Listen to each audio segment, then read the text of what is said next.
அன்பானவர்களே, அன்பு வணக்கங்கள். என் மனம் எதிலேயும் ஆர்வம் காட்டுவதே இல்லை. ஏன் குருஜி? இதற்கு எனக்கு விளக்கமாக பதில் சொல்வீர்களா என்று ஒரு அன்பர் கேள்வி கேட்டிருக்கிறார். ஒரு சிலருக்கு படிப்புல ஆர்வம் இருக்கிறது இல்லை, சாப்பிட்றதுல ஆர்வம் இருக்கிறது இல்லை, வேலை செய்யறதுல ஆர்வம் இருக்கிறது இல்லை, விளையாட்டுல ஆர்வம் இருக்கிறது இல்லை, மற்றவங்களோட கலந்து பேசணுன்றதுல ஆர்வம் இருக்கிறது இல்லை. இப்படி எதிலேயும் ஆர்வம் இல்லாமல் ஈடுபாடு இல்லாமல் இருப்பவர்களை நீங்க பார்க்கலாம். இதற்கு என்ன காரணம்? ஏன் அவங்க அப்படி இருக்கிறாங்க? எப்ப பார்த்தாலும் மந்தமாவே இருக்கிறாங்க. சொல்றோமா இல்லையா? இதற்கு அடிப்படை காரணம் உங்களுடைய மனத்தினுடைய செயலை, அதனுடைய தன்மையை, அதனுடைய செயல்பாட்டை, அதனுடைய இயல்பை நீங்கள் புரிந்து கொண்டால் ஒழிய இதை நீங்கள் தெரிந்து கொள்ள முடியாது. உங்க மனம் இருக்குது இல்லைங்களா? உங்க மனத்துக்கும் உடலுக்கும் ஒரு நெருங்கிய தொடர்பு, ஒரு உறவு, ஒரு இணைப்பு இருக்கிறது.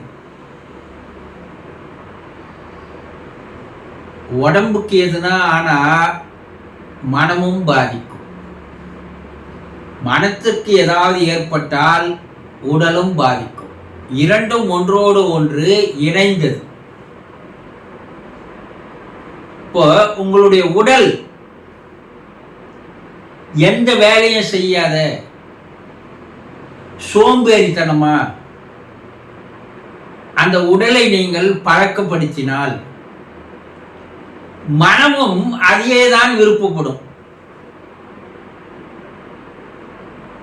சும்மா இருப்பதே சுகம். ஒரு படத்துல வடிவேலு ஒரு கேரக்டர்ல நடிப்பான், பார்த்திருப்பீங்க. எனக்கா வேலை செய்வதெல்லாம் எனக்கு பிடிக்காத ஒரு விஷயம், என் உடம்பு அதுக்கு ஒத்துழைக்காது அப்படி சொல்லுவான். அப்போ உடம்புக்கு எந்த ஒரு வேலையும் தராமல் அதை நீங்கள் ஒரு சோம்பல் தனத்துக்கு உள்ளாக்கினால் மனமும் என்ன நினைக்கும்? உடம்பே அது போலதானே இருக்குது, அப்ப நாம அதே போலதான் இருக்கலாம் என்ற ஒரு ஆர்வம் மனத்திற்கு வந்துவிடும். மனத்திற்கு எதுலையும் ஆர்வம் இல்லைன்னா உடலுக்கு எந்த ஒரு ஆக்டிவிட்டிஸ் செய்வதற்குண்டான ஒரு முயற்சியோ ஒரு பயிற்சியோ இல்லாது போயிடும். நீங்க இந்த ரெண்டுத்துக்கும் எதை உணவாக தருகிறீர்கள் என்பதை பொறுத்துதான். நீங்க தர உணவு அந்த மனதிற்கு பிடித்து விட்டால் மேலும் மேலும் அந்த உணவையே எதிர்பார்த்து அது ஒரு போதைக்கு ஆளாகிவிடும். சோம்பல அதற்கு உணவா தந்தா, ஆர்வமின்மைய உணவா தந்தா, ஈடுபாடின்மைய உணவா தந்தா, சும்மாவே இருக்கலாம் என்ற ஒரு எண்ணத்தை அதற்கு தந்தா, அது என்ன பண்ணும்? மேலும் மேலும் சும்மாவே இருக்கலாம் அது அதனுடைய குணமாகவே, இயல்பாகவே, தன்மையாகவே அது மாறி விடுகிறது. காலப்போக்கில் அது அதே போலதான் இருக்குமே தவிர வேறு ஒரு புதிய உணவை நீங்க தந்தீங்கன்னா அதை ஏற்றுக்கொள்ளாது. அது என்ன குருஜி புது உணவு? கொஞ்ச நாள் சுறுசுறுப்பா இருக்கலாமே, கொஞ்ச நாள் ஆக்டிவிட்டிஸா இருக்கலாமே. ஆனா ஒரு புதிய ஒரு உணவை மனத்திற்கும் உடலுக்கும் தந்தா ஏற்கனவே பழக்கமாகி போயிருக்குது பாருங்க, அதனால இதை அது ஏற்றுக்கொள்ளாது. இப்ப நீங்கள் எதை தருகிறீர்கள் உங்க மனத்திற்கும் உடலுக்கும்? அதுவே அதனுடைய குணமாக இயல்பாக அது மாறி விடுகிறது.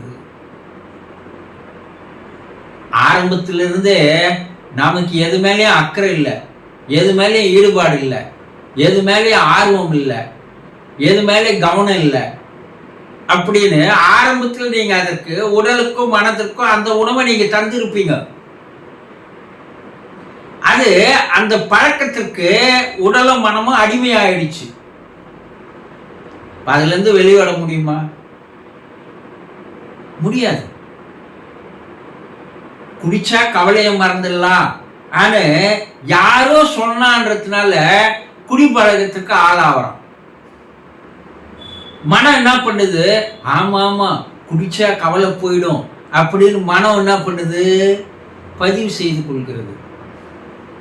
அந்த அரை மணி நேரம், 1 மணி நேரம், 2 மணி நேரம் அந்த போதை இருக்கிற வரைக்கும் அந்த கவலை மறக்கடிக்கப்படுகிறதை தவிர கவலை மறைந்து போவதில்லை.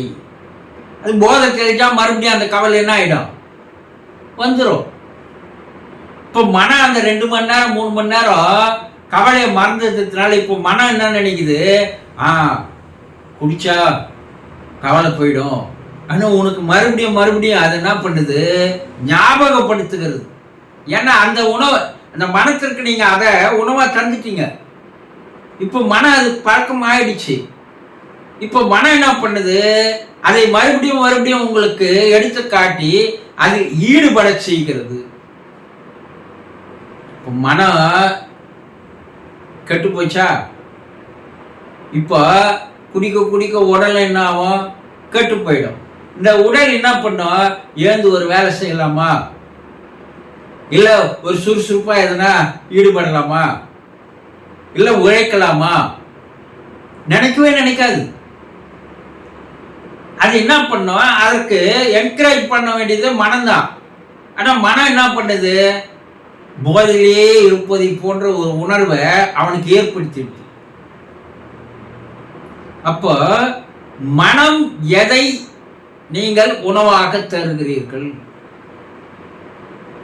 அடப்போப்பா எனக்கு அதெல்லாம் ஆர்வம் இல்லை, நீ ஒன்னா போய் பாரு, நீ ஒன்னா போய் ஈடுபடு, நீ ஒன்னா செயல்படு, நமக்கு அது ஒத்து வராதுப்பா, நமக்கு அது விருப்பம் இல்லை அப்படின்னு எவன் ஒரு சொல்கிறானோ அவனுக்கு எதிலையும் ஈடுபாடோ ஆர்வமோ அக்கறையோ வரவே வராது.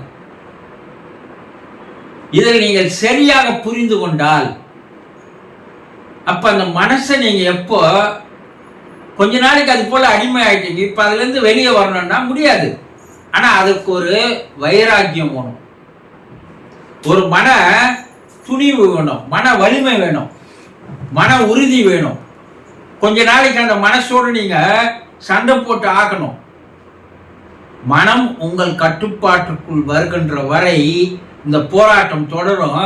ஆனா இந்த போராட்டத்திற்கு தயாரா இல்லாததுனால மறுபடியும் மனம் சொல்வதையே உடல் கேட்கும். அப்போ மனமும் உடலும் அதிலேயே பழக்கமாயிடும், அதே குணமாயிடும், அதே வழக்கமாயிடும், அதுவே வாழ்க்கையா மாறிடும். தெரிந்து கொண்டீர்களா? சந்தோஷம்.